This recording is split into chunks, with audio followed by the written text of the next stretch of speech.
నాకెందుకో అంత కరెక్ట్‌గా చేయడం రాదు. అది ఏదైనా సరే. చేస్తే ఎక్కువన్నా చేస్తా, లేదంటే సాల్టేజ్ అన్నా చేస్తాను సాలకోకుండా. అన్నం గాని అంతే, కొంచెం ఎక్కువ చేశానంటే మా ఆయన ఒకరికిద్దరికి చేయమంటే ఓ 10 మందికి చేస్తావు పడేసేదానికి అని తిడతాడు. అందుకని రోజు ఎవరు మాటలు పడతారని నేను మళ్ళీ అప్డేట్ అయిపోతున్నా. అందుకే కొంచెమే అన్నము, కొంచెమే ముద్ద, 2 చపాతీలు ఇవన్నీ చేయడం నేర్చుకుంటున్నా కొంచెం కొంచెమే అయినా. మా పాపకి పెరుగన్నం కావాలంట. అన్నం చల్లగా చేయడానికి ప్లేట్లోకి వేసి పెట్టాను. చపాతీలకి పెసలు దొండకేసి దొండకూర ఏదో అది వేసి తాలింపు చేశాను. అబ్బా అస్సలు నచ్చలేదు. అనవసరంగా చేశానే అనిపించింది. ఇదైతే చింతపండు పులిహోర. ఇలా అన్నీ ఫ్రై చేసేసి చింతపండు గొజ్జుకేమో పచ్చిమిరపకాయ, కొంచెం చింతపండు, ఉప్పు, పసుపు, బెల్లం అన్నీ వేసి ఇలా ఉడకబెట్టి అది గొజ్జులాగా చేసుకున్నాయి.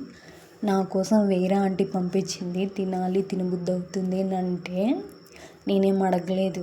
మా అత్తని అడిగాను చేసి ఇవ్వమని. నాకు రాదు చేసి ఇచ్చేది అనేది. ఈ మధ్య ఏదో తిందాము, ఎక్కడికైనా వెళ్దామంటే అస్సలు వెళ్ళనివ్వట్లేదు మా ఆయన. టెంపుల్కి వెళ్తాను అన్నా కానీ వద్దుంటున్నాను. మా పాప కోసం మొన్న పానీపూరి తెచ్చాడా, ఒక 2 స్పూన్లు తింటుంటే అది తినియట్లేదు. టెంపుల్కి ఈరోజు చెప్పుకోకుండా వెళ్ళిపోయాను.